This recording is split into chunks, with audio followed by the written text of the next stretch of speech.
Hello Hindi medium academy में आप सभी का स्वागत है। मैं हूं अरुण कुमार यादव और आज इस वीडियो में हम देखेंगे गणित कक्षा 9 की जो एनसीईआरटी प्रश्नावली 12.1 है, इसके पहले 3 प्रश्नों का सॉल्यूशन। और इससे पहले की वीडियोस के लिंक आपको इस वीडियो के डिस्क्रिप्शन में मिल जाएंगे। साथ ही अब आप प्ले स्टोर से AK स्टडी ऐप को डाउनलोड कर सकते हैं। यहाँ पर भी आपको बहुत सारा कंटेंट मिल जाएगा।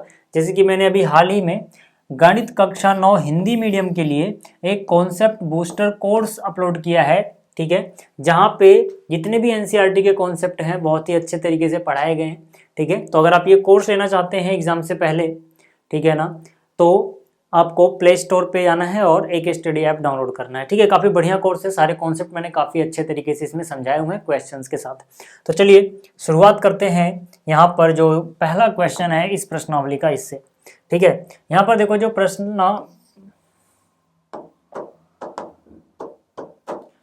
यहाँ पर देखो जो पहला प्रश्न इसमें बोला गया है, एक संगठन ने पूरे विश्व में 15 से 44 वर्षों की आयु वाली महिलाओं में बीमारी और मृत्यु के कारणों का पता लगाने के लिए सर्वेक्षण किया और जो आंकड़े थे वो प्रतिशत में यहाँ पे लिखे गए हैं। जैसे यहाँ पर है कारण और यहाँ पे है महिला मृत्यु दर प्रतिशत में, ठीक है।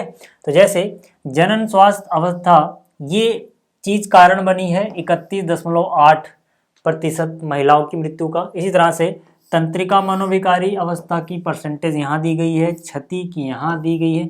मतलब अलग अलग कारणों के कारण जो मृत्यु दर है महिलाओं की, ठीक है, वो हमें बताया गया है इस तालिका में, ठीक। अब हमसे बोला क्या गया है, हमसे बोला गया है कि भाई ऊपर दी गई सूचनाओं को आलेखीय रूप में निरूपित कीजिए, ठीक है। पहली चीज तो ये है। फिर इसके ऊपर 2 और प्रश्न पूछे गए हैं। पहले आलेख बना लेते हैं, फिर देखेंगे क्या क्या प्रश्न है, ठीक। तो चलो यहाँ पर आलेख की बात करते हैं। देखो जरा ध्यान से, पिछली वीडियो में मैंने आपको दंडालेख बनाना भी सिखाया था, आयत चित्र बनाना भी सिखाया था और बारंबारता बहुभुज बनाना भी सिखाया था, ठीक है। जब इस चैप्टर का इंट्रोडक्शन दिया था मैंने, जब दंडालेख बनाना सिखाया था तो मैंने क्या कहा कि भाई जो यहाँ पर ये चीज़ें दी गई हैं जिनके मान हमें सामने दिए रहते हैं, तो इन चीज़ों को हम x अक्ष पे दर्शाएंगे और जो इनके मान हैं वो हम y अक्ष पे दर्शाएंगे, ठीक है। और बराबर बराबर चौड़ाई वाले हम दंड आलेखों की मदद से इनको बनाते हैं। दंड आलेखों की ऊंचाई कितनी होगी डिपेंड करता है यहाँ पे क्या वैल्यू दी गई है, ठीक है। जैसे यहाँ पर देखो, सबसे पहले मैंने क्या किया, सबसे मैंने पहले एक ग्राफ पेपर लिया।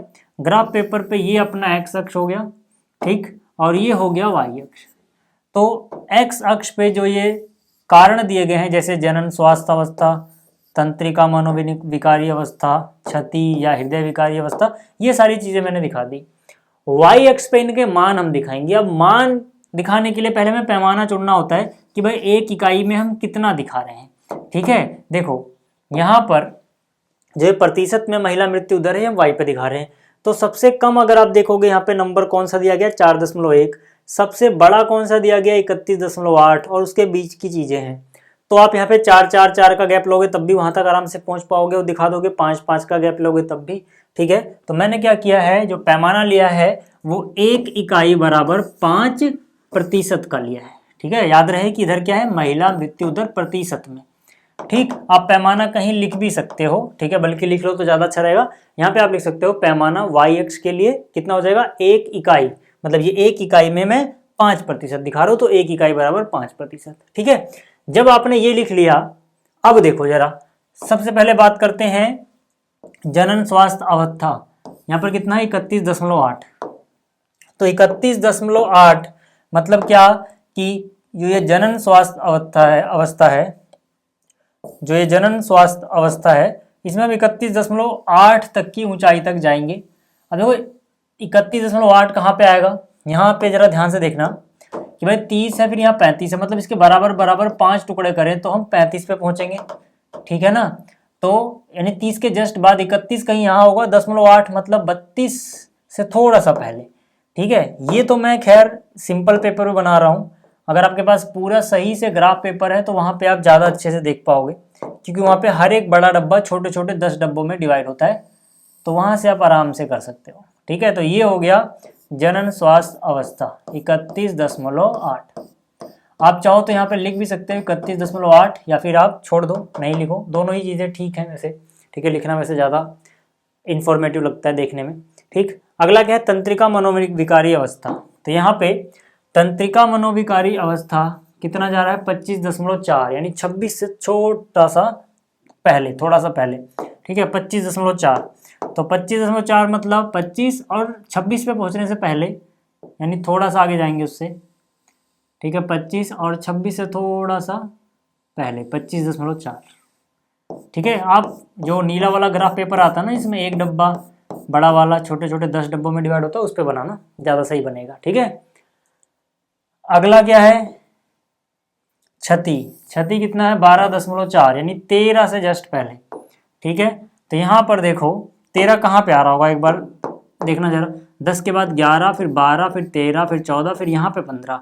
तो 10 के बाद 11, 12, 13 से पहले, यानी कि यहाँ कहीं आएगा 12.4, यानी कि इतनी हाइट तक जाना है यहाँ पर, ठीक है। तो इसको मिटा देते हैं, देखो। तो यहाँ से 5, 10, फिर 11, 12, 13 से जस्ट पहले 12.4, ठीक है। फिर अगला कितना है, देखो अगला है 4.3, फिर उससे अगला जो भी है वो है 4.1, फिर है 22, ठीक है। 4.3, 4.1 और 22। तो यहाँ पर देखो, तो 4.3 मतलब 1, 2, 3, 4.3 यहाँ आएगा, फिर अगला है 4.1, यानी इससे हल्का सा थोड़ा सा कम, ठीक है। आप ग्राफ पेपर में बनाना ज़्यादा सही बनेगा। फिर 22, अगला वाला क्या था 22, यानी कि 20 के बाद 21, 22, इस ऊंचाई तक जाना है इसको, ठीक है। यहाँ पे 5, 10, 15, 20, 21, 22, क्लियर हो गया। तो ये बन जाएगा इसका दंडालेख, ठीक, दंडालेख बन गया। अब हमसे कुछ प्रश्न भी पूछे थे यहाँ पर, अब उनको देख लेते हैं, ठीक है। यहाँ पे पूछा गया है, पहला तो हो गया, दूसरे में पूछ रहा है कौन सी अवस्था पूरे विश्व की महिलाओं के खराब स्वास्थ्य और मृत्यु का बड़ा कारण है। तो सबसे बड़ा कारण कौन है, देखो भाई, सबसे बड़ा नंबर क्या दिख रहा है आपको यहाँ पे, ठीक है, 31.8। तो यानी सबसे बड़ा कारण क्या हो जाएगा, जनन स्वास्थ्य अवस्था। तो इसके उत्तर में लिखोगे जनन स्वास्थ्य अवस्था सबसे बड़ा कारण है, ठीक है ना, महिलाओं की खराब स्वास्थ्य और मृत्यु का। तो पहला हो गया। दूसरा, तीसरे में देखो, इसमें है अपनी अध्यापिका की सहायता से ऐसे 2 कारणों का पता लगाने का प्रयास कीजिए जिनके ऊपर 2 में, यानी कि जो इस प्रश्न में मुख्य भूमिका रही हो, ठीक है। मतलब 2 का आंसर क्या था, जनन स्वास्थ्य अवस्था सबसे मुख्य भूमिका थी। तो ऐसे क्या कारण होंगे, देखो जनन स्वास्थ्य अवस्था के 2 मुख्य कारण हो सकते हैं। पहला क्या, स्वास्थ्य सुविधाओं की कमी का होना, ठीक है, यानी कि अस्पताल वगैरह या सुविधाएं जो भी हैं वो आसानी से उपलब्ध नहीं है, या फिर है तो बहुत ख़राब कंडीशन में है। दूसरा हो सकता है कि भाई स्वास्थ्य से रिलेटेड जो जानकारी होनी चाहिए महिलाओं में वो उतनी अच्छी नहीं है, ठीक है ना, यानी कि जानकारी के अभाव के कारण भी ये हो रहा है, स्वास्थ्य की जानकारी के कारण के अभाव, ठीक है। तो ये 2 कारण आप लिख सकते हो, स्वास्थ्य सुविधाओं की कमी और स्वास्थ्य के बारे में जानकारी का अभाव, 2 कारण है ये मेन। क्लियर हो गया, चलो ये समझ में आ गया। तो अब आगे चलते हैं दूसरे प्रश्न पे। जो दूसरा प्रश्न है इसमें क्या बोला गया है, भारतीय समाज के विभिन्न क्षेत्रों में प्रति 1000 लड़कों पर लड़कियों की निकटतम संख्या के आंकड़े नीचे दिए गए हैं। जैसे अनुसूचित जाति में, ठीक है, प्रति 1000 लड़कों पर 940 लड़कियां, अनुसूचित जनजाति में हर 1000 लड़के पे 970 लड़कियां हैं, गैर अनुसूचित जाति और जनजाति में लगभग 920 लड़कियां हैं पर 1000 लड़कों पे। तो इस तरह से चीज़ें दी गई हैं।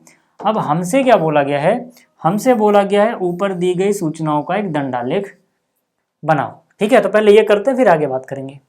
तो यहाँ पर देखो, यहाँ पर अनुसूचित जाति, अनुसूचित जनजाति, गैर अनुसूचित जनजाति, ये सब मैंने लिख लिया। अब क्योंकि हम जब वाई पे आएंगे जहाँ पे हमें दिखाना है प्रति 1000 लड़कों पर लड़कियों की संख्या कितनी है, ठीक है, तो यहाँ पर हम क्या करेंगे, देखिए सबसे कम क्या है यार, सबसे कम 910 है, ठीक है, फिर 930, 20, 50 ये सब चीज़ें दी गई हैं, ठीक है। 910 से नीचे तो कोई नहीं है, तो उसके पीछे लिखने का कोई फायदा भी नहीं है, ठीक है ना। यहाँ पे 10-10 का गैप लेंगे, सीधा 910 से शुरू कर सकते हैं हम, ठीक। तो मैंने यहाँ पे सीधा 910 से शुरू किया, फिर 920, 930, 940, 950, 960, 970 आया। अब क्योंकि यहाँ पे 10-10 का गैप है, 910 में 10 जोड़ोगे 20 हो जाएगा, 910 में 10 जोड़ोगे 30 हो जाएगा। लेकिन यहाँ पे अगर मैं 0 मान के चलूँ, ठीक है, तो यहाँ पर 910 का सीधा सीधा गैप आ रहा है, तो ये बहुत बड़ा गैप है, यानी कि हम डायरेक्टली कहीं किसी एक खास नंबर से शुरू कर रहे हैं फिर 10-10 का गैप ले रहे हैं। जब भी ऐसा हो, ठीक है, तब आपको क्या करना होता है, ऐसा एक जिगजैग कट लगाना होता है। मतलब इसके पहले 900, उसके पहले, ठीक है ना, मतलब हमने 0 फिर 10 फिर 20 फिर 30 फिर 40 ऐसे करते हुए 910 तक तो नहीं गए ना, सीधा 910 से शुरू किया, तब हमें एक ऐसा कट लगाना होता है। ठीक है, इतना क्लियर हो गया। अब अनुसूचित जाति देखो, पहला कितना है, अनुसूचित जाति 940, ठीक है, यानी 940 तक जाना है, तो 940, 910 20 30 40, ठीक है ना, यहाँ पे आपको दिख रहा है 940 है, तो यहाँ तक आ जाएगा। ठीक है, ये क्लियर हो गया। अगला अनुसूचित जनजाति में कितना है, 970, ठीक है, तो यहाँ 970 तक जाएंगे, 970, ठीक है, याद रहे इनके बीच का गैप बराबर बराबर होना चाहिए और हर एक की चौड़ाई बराबर होनी चाहिए। ये हो गया। गैर अनुसूचित जनजाति या जाति में कितने, 920 फिर 950 920 फिर 930, इस तरह चल रहा है, यानी कि पहले 920 फिर 950, तो 920 कहाँ पे है, ये रहा, ठीक है ना, यहाँ तक जाएंगे, ये 920 हो गया। फिर 950 था, तो 950 कहाँ पे है, ये रहा, ठीक है ना, यहाँ देखो 950 तक गए। ठीक है, फिर कितना है, 920 30 10, ठीक है, फिर यहाँ 920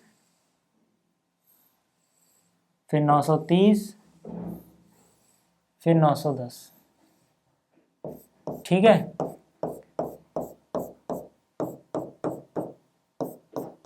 ये सारा हमने दंडालेख बना दिया, क्लियर है इतना। ठीक, अच्छा, जब ये हो गया तो अब देखो, पहली चीज तो हमें ये बनाना था। दूसरे में क्या पूछा, कक्षा में चर्चा करके बताइए कि आप इस आलेख से कौन कौन से निष्कर्ष निकाल सकते हैं। ठीक है, तो यार देखो, इस आलेख से या फिर यहीं से भी देख सकते हो, हम क्या बता सकते हैं कि शहरी क्षेत्रों में प्रति 1000 लड़कों पर लड़कियों की संख्या सबसे कम है।